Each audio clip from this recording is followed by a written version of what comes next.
রেলগাড়ির কামরায় হঠাৎ দেখা, ভাবিনি সম্ভব হবে কোনোদিন।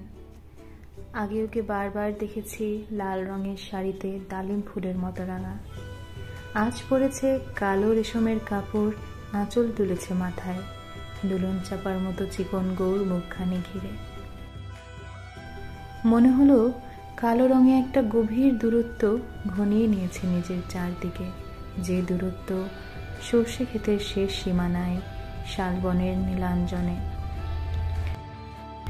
থমকে গেল আমার সমস্ত মনটা, চেনা লোককে দেখলে অচেনার গাম্ভীর্যে।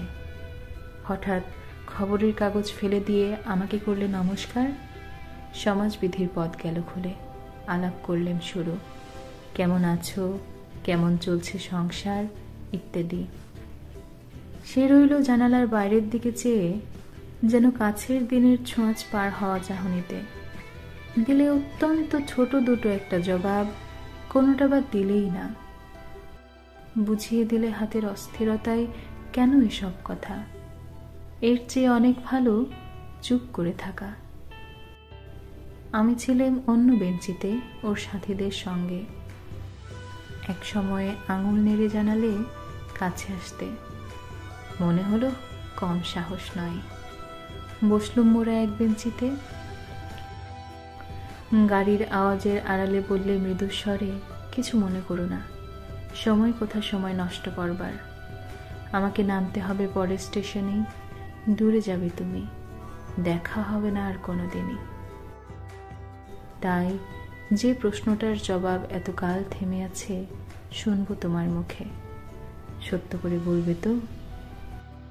আমি বললেম, বলবো।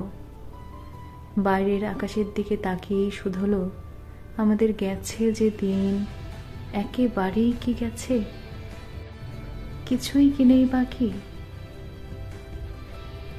একটুকু রইলাম চুপ করে, তারপর বললেম, রাতের সব তারাই আছে দিনের আলোর গভীরে।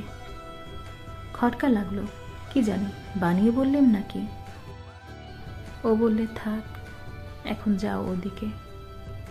সবাই নেমে গেল পরে স্টেশনে, আমি চললেম একা।